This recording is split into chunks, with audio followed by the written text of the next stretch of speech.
Alright, so we're checking out the Sohamo S3. This is another 20-inch fat tire folding electric bike, but these have 20 by 3-inch fat tires, so a little bit skinnier than the typical 4-inch tires that you see on most 20-inch fat tire e-bikes. So it makes it a little bit lighter, and so the bike's about 79 pounds total weight, including the battery.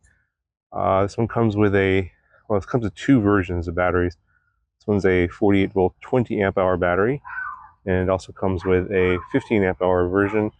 The range estimates are going to be a little bit different based on which battery you get. I think the 15 amp hour battery is about 2 pounds lighter. It's like 8 pounds versus 10 pounds.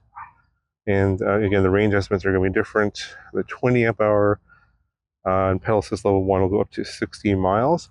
So the range will vary. I put up on the screen here what their estimates are, what they tested. The motor on here is 1100 watt peak, 750 watts nominal. And we have some mechanical disc brakes down here, 160 millimeter rotors. This came with a rack in the back, so you can put like a bag or some other accessories. The front wheel is detachable. It has a quick release right here. Got a pretty bright front headlight here. And we have a rear brake light, but no turn signals. And down here we have a 7-gear Shimano Churney shifter and derailleur. So here's a look at the seats. Fairly comfortable. Seat height is adjustable, and you can also flip the seat over so that you take the battery out. And you can see here the battery is removable. So this is where you fold the bike in half as a safety release, typical here. As you can see, this is a step-through style. We have a little bit of a bracing here to, obviously this is a weak point in the bike, so they strengthen that. And then this is where the handlebar folds down, and the handlebar is also height adjustable here.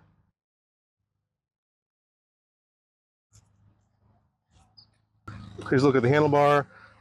It's fairly, well, it's not super narrow, but it's on the narrower side, so it can fold down, of course, to keep everything nice and compact. So you've got a thumb throttle here on the left. Here's your display, power on here, and then this controls your pedal assist levels.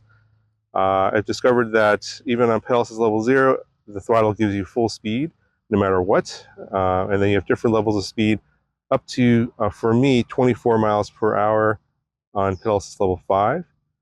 And over this side, you have a Shimano SIS shifter. You got these sort of textured rubber grips here on each side. They're okay. Not ergonomic, of course, but they're comfortable. So the cable management's decent here. You got the things here holding everything together.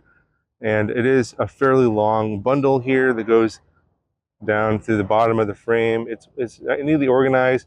And of course, this needs to be longer because the handlebar will fold down. So putting the bike together is pretty standard.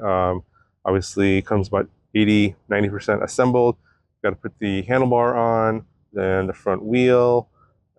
That's pretty much it. Yeah, and then a front fender, so, and the front headlights. So that's pretty much how all of them come out of the box. But yeah, let me go ahead and start the riding test, tell you how it feels while riding, and also how fast it goes. All right, so we're going to talk about the riding test here, and for this video, I'm going to actually just do a voiceover and tell you how I experienced the ride instead of actually talking through the entire ride and the speed test. I got some feedback that that was a little bit too long, so I'm just going to shorten it down here and give you the highlights and show you some clips of me riding the bike. Overall, the bike was fairly pleasant to ride, especially on smooth surfaces. You don't really need a lot of shock absorption. The front fork suspension did a totally fine job. The fact that there's no rear suspension does make if you go a little bit off-road or on like sort of rougher roads, a lot of cracks in the sidewalk, you do tend to feel that a little bit more, although the seat cushioning is decent. So if you want a little bit more cushioning in the ride, with no rear suspension, I'd recommend getting a seat post suspension. I think that would be probably more than adequate for most use cases for this one. Although, if you're going to be primarily taking this off-road, I would not recommend it, especially being a step-through. Just probably not going to be able to handle the abuse. But a little bit of minor off-roading should be okay for this type of bike. Now in the speed test, the only thing that really mattered was the pedal assist levels.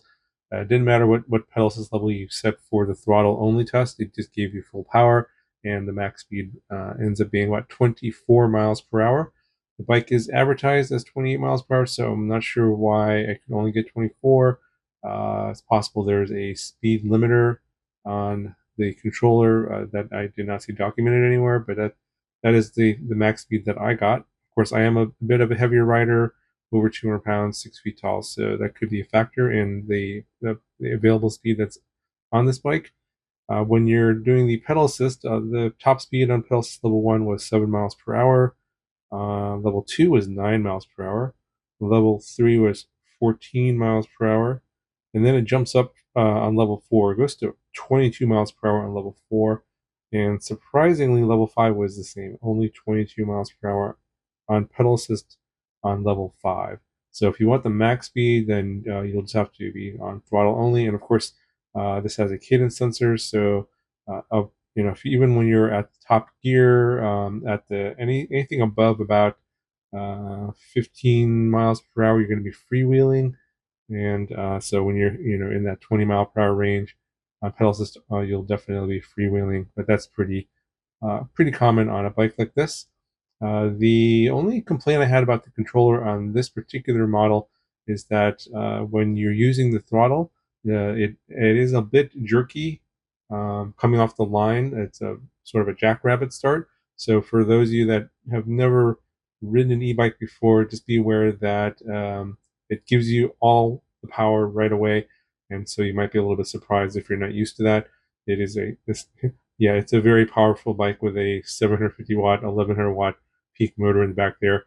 It is possible if you give it full throttle, and the bike might just fly away from under you, so be careful about that. Other than that, an overall decent bike if you want to transport in your car, SUV, etc. It's going to be very easy to fold down and nice and compact.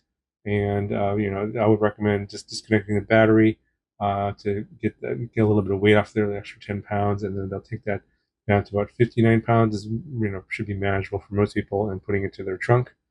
One other complaint I had was regarding the battery itself. It kind of rattles around inside the cage that it's in, that's holding it down. I have seen that problem on some other e-bikes, and it's pretty easy to solve. You just have to put a small piece of thin foam on the bottom of the battery where it actually touches the frame, and that gets rid of about 90% of the noise. So if you get that problem, just put some small foam on the bottom there, and that will basically get rid of the rattling sound.